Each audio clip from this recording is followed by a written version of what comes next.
Hello guys, so good evening. Ito, magtitest tayo ng printhead.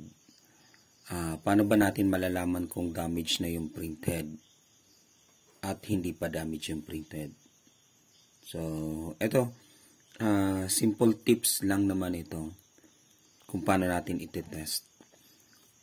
So, mayroon tayo ditong tatlong printhead. So, ito, printhead ito ng Epson L3110. So, ito, damage na to. Nangyari, itong tatlong printhead na to, lahat sila nalusong sa baha. Lahat sila nalusong sa baha. Ito, ang kwento nito, so, corroded na dito, nangitim na dyan, then, halos may problema yung kanyang flex cable. So, nilinisan na lang natin. Then, damage na to. So, ito, pinatay niya yung board. Pinatay niya yung board. Then, ito naman, may corrosion din siya. Then, hindi ko pa siya tinatry. Kasi ito nga dito kasi pinatay niya na yung board. So, pag titry ko to, pwede mamatay din yung board. Hindi ko pa masabi. Ito naman, so, ito, good ito. Although, para-pareho silang nalubog sa baha.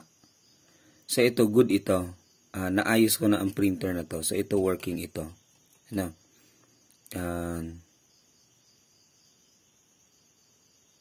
May corrosion din siya, pero working.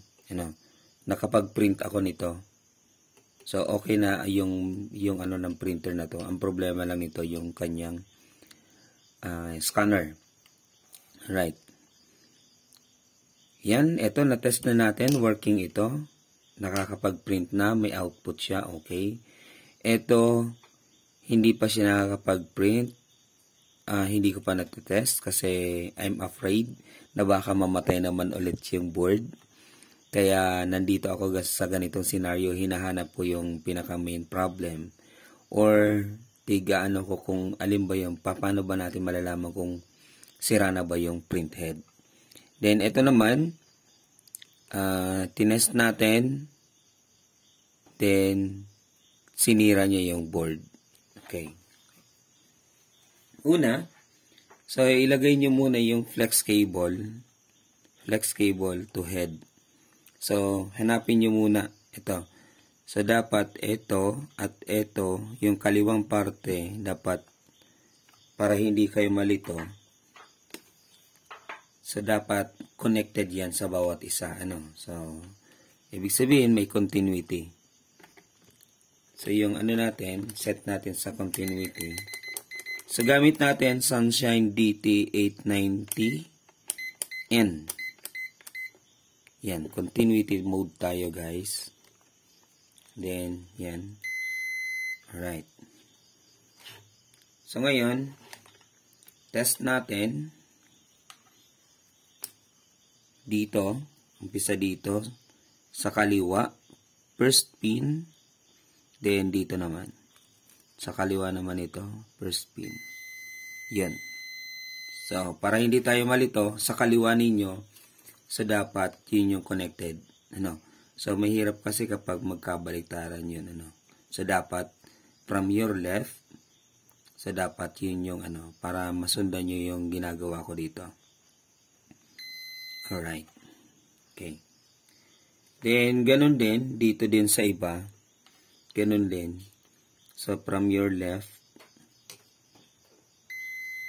yun, connected siya. Ito din, from left pa din,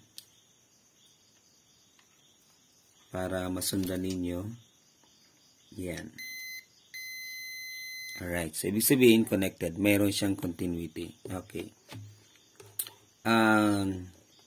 Dito muna tayo sa functional. So, paano ba mag-test nito? Okay. Kaganyan ko lang. So, kita naman, di ba? Alright. So, sa pag-test nito, yung black probe nyo nasa left. Nasa kaliwa. Then, yung red probe naman nasa right. So, dito tayo mag-focus sa first pin, then sa last pin. Ano, last pin. First and last pin. Zoom out ko lang. Alright. Focus tayo sa first pin and last pin. So, may reading tayo. Pakita natin yung reading natin. Ano ba ito?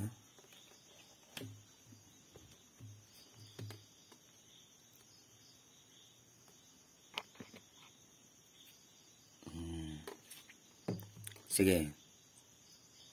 I-zoom out natin. Sige, para makita natin yung ating yan, yung reading, ano, para makita natin yung reading. Sige. Basta focus tayo, left probe, black probe, red probe on the right side. So, first pin, then last pin. So, meron tayong reading na 9.924. Yan, nag-stop na siya sa 24. So, yan, ulitin natin. 925, 924. Okay. So, hindi siya fluctuating. Ano, hindi siya fluctuating. Ngayon. Functional to ha, tinitest natin. Baliktarin natin yung probe. Yung red naman nasa left. Then, yung right naman, yung black naman nasa right. Yan. Then, yung reading niya. So, meron tayong, pinaliktad natin ha, meron tayong 0.892, 0.892 or 892 na reading. Okay, baliktarin natin ulit. 925. So, stable siya, ano? So, hindi siya, pwede naman siya mag-fluctuate going up, pero dapat magi-stay siya sa isang ano lang. So, magi-stay lang siya, ano? So, ibig sabihin nun, functional siya. Ano? Or good. Yan. Try natin ulit. Test natin. Try natin ulit. Okay. Alright. Yan. Yan yung good. Dito naman tayo sa bad. Alright. Yan yung good. Ito naman yung bad. Ayan. Ito naman yung not functional or sinira nito yung ating board. So, sige. Left probe pa din. Ba't ba sinasabi kong left probe? Black probe nasa left. Then right, nasa right naman yung red probe natin. I-test natin. Alright. So, dito naman tayo. Ito yung kanyang yan. Ito. So, ganun pa din. First pin, connect natin. Then, last pin. So, meron tayo, yan. Fluctuating yung, ano natin, yun. 829, 831, 830, yan. So, hindi tumitigil.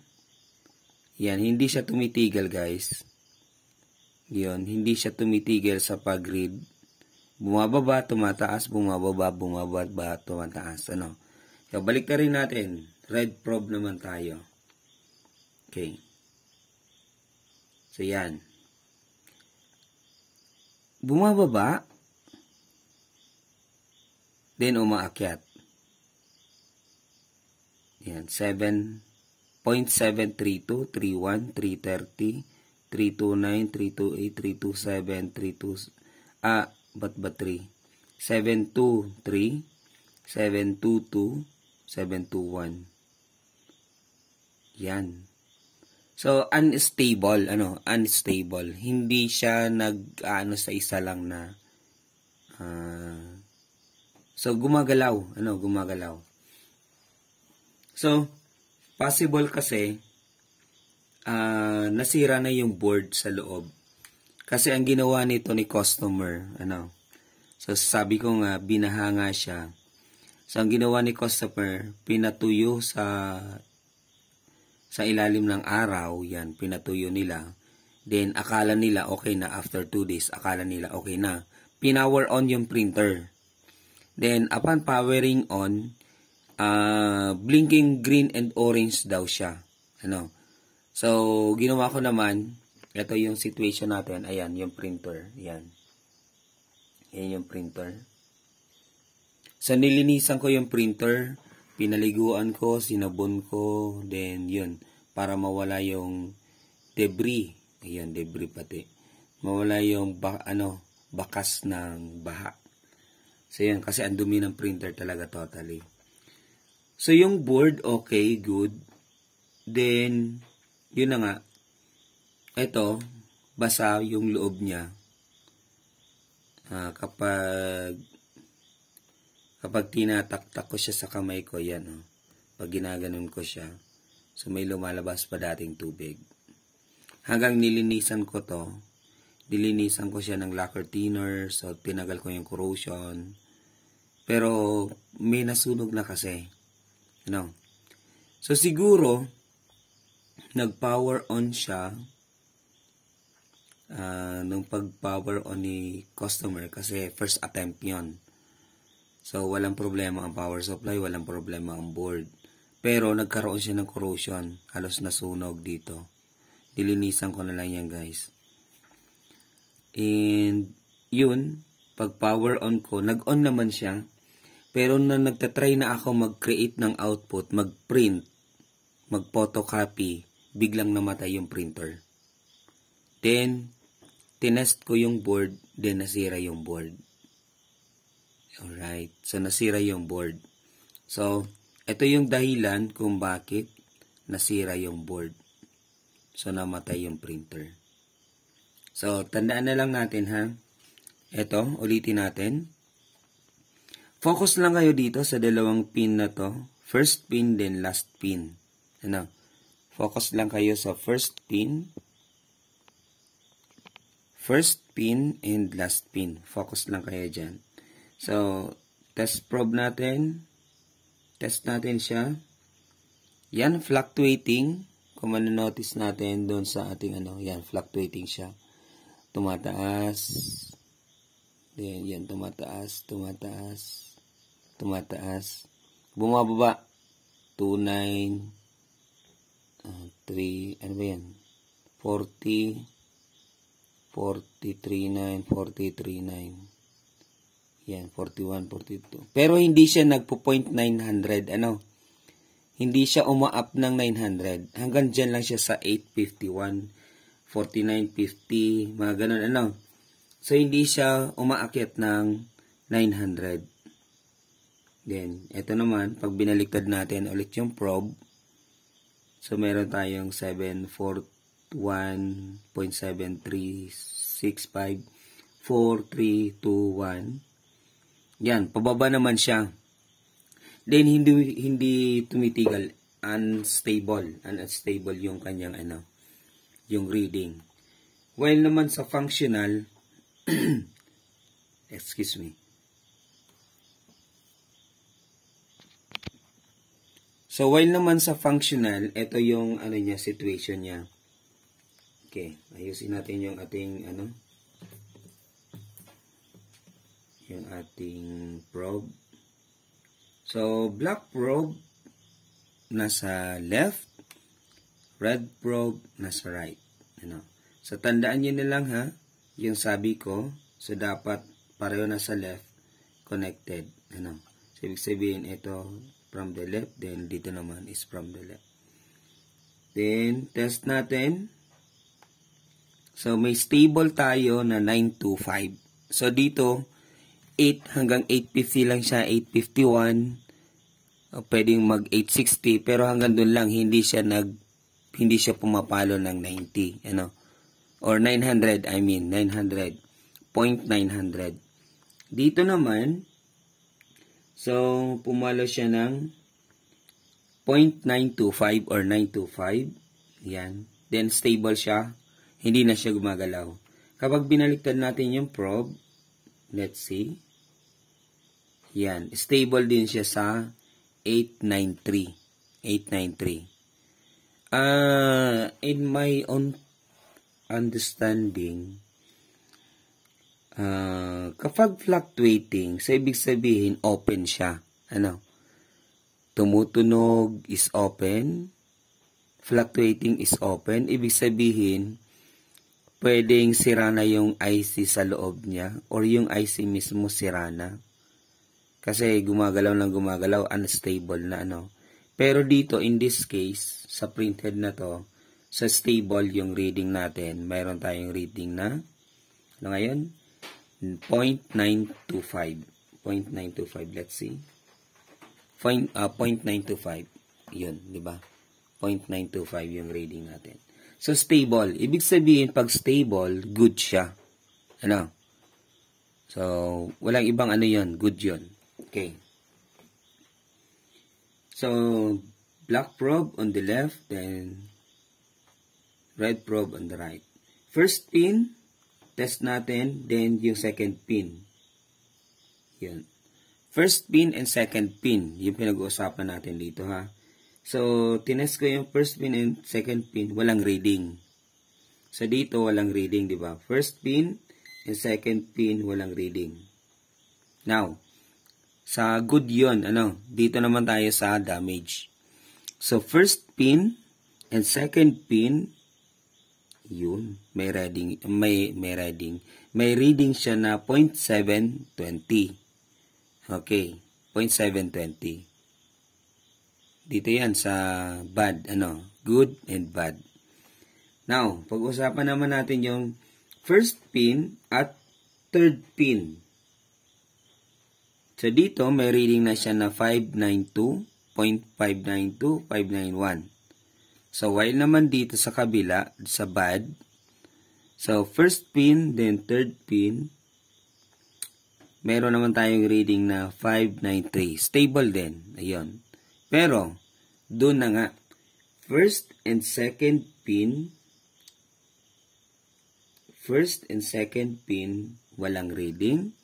While dito, first and second pin, mayroon siyang reading. Ang kino-compare pa lang natin yung good and yung bad ha. Yung good and your bad. So, wag muna i-chapera muna natin na itong nasa gitna ng itong printhead. So, dito mo tayo mag-focus din dito.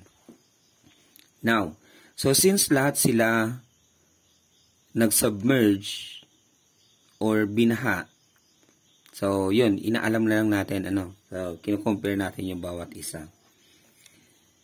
Now, eto, hindi ko pa nga ito natitest kung functional ba to or hindi. Kasi ito yung sitwasyon niya.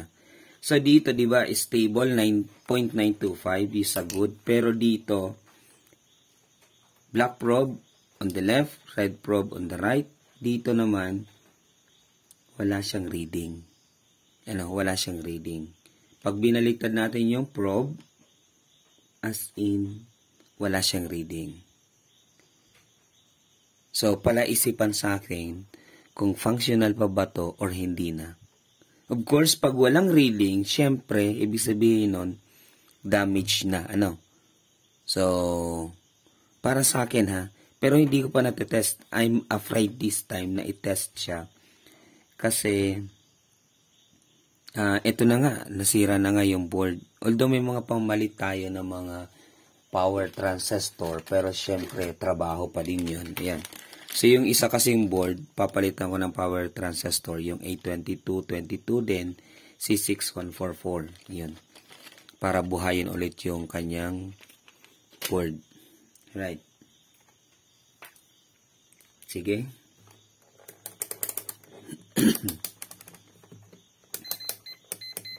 Balik natin sa continuity. Yan. Alright. Sige. I-chopera muna natin to. Ano? So, wag muna natin itong pansinin. Yung good and yung bad muna yung pag-usapan natin. So, yun na nga, ha? Yun na nga. Try natin ulit. Ibig sabihin, yan. Nag-stable naman siyang ng 923. Ano, bumaba siya ng 0.2. So, kanina 925. Pero stable siya. No. Then, dito naman, 891. So, bumaba lang siya, pero stable. Hindi siya fluctuating. So, dito naman sa bad, black probe on the left, then red probe on the right. Yan. So, fluctuating pa din siya, dropping down, then dropping up. Uy, nag-stable na siya. Ayun, gumagalaw pa din.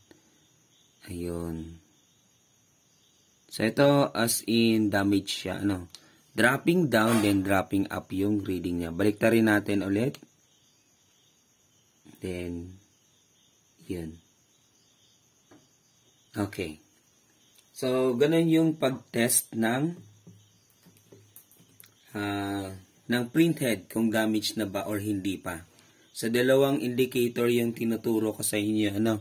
So, una, yung first pin, then last pin. So, dapat hindi dropping down or dropping up yung reading. Dapat stable. Ano?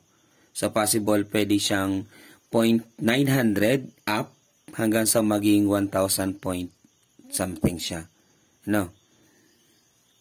1 point something. Ano? Then, ano pa ba? Then, basta dropping down, hindi yung pag binaligtad mo, stable pa din siya. Then, medyo mababa lang yung reading. Pero dapat hindi yung fluctuating na sinasabi natin. Dropping up, then dropping down. No? So, yun yung scenario na meron tayo. So, doon natin. Then, pangalawang how to test. So, yung pangalawa, sabi ko nga, yung first pin, then yung second pin, i-test nyo. So, dapat wala siyang reading. Yan.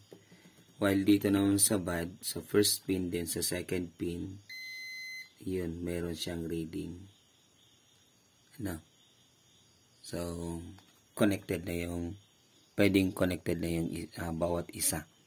Ano? Or yun yung nabasa kasi yung loob niyan. Ano? So, nasisira lang naman yung printhead kapag nabasa yung loob. Ano? Hindi natin sinasabing nabasa yung loob dahil nga sa binaha lang siya. Pero nasisira din siya dahil sa ink. Ano? Sa waste ink, sa ink na pumapasok dyan. Kasi liquid din yung ink. Ano? Pumapasok sa loob. Or, possible, nasisira yung printhead din kapag overuse na yung printer, ano. So, madali lang naman yung malaman, kapag barado na yung printhead, then, nag-try ka nag-flash dito sa cyan, then lumabas dito sa magenta, so yun, ibig sabihin, connected na yung bawat isa, ano. So, isa din yun sa, reason, kung bakit nadadamage yung printhead. And, about the factory defect, kasi tested naman yan bago yan bibihirang mangyaring magkaroon ng factory defect, alright, then available naman to sa online, so tingnan nyo na lang, search nyo lang kayo sa Shopee or Lazada, then tingnan nyo na lang yung comments, so mostly kapag mahal, then mahal yung printhead, ibig sabihin nun, good quality yun. Pero pag mura, mga second hand na yan, or damage yan. Damage yan, mga ganyan. Kasi nangyari na yan sa akin. So, meron na akong nabili na ganyan. Alright, so yan, hanggang dyan muna tayo. Doon muna tayo sa good and bad. Then, itong isang ito, iti-test ko pa lang siya, iti-try ko siya kung mag-power on siya or ano. Anyway, itong ito, meron ako nitong video, gagawa ko pa lang na video. So, tingnan nyo na lang, Epson 3110. So, namatay yung board dahil sa printhead. Alright, so yan muna guys. Peace out, then good evening. Sana may natutunan tayo.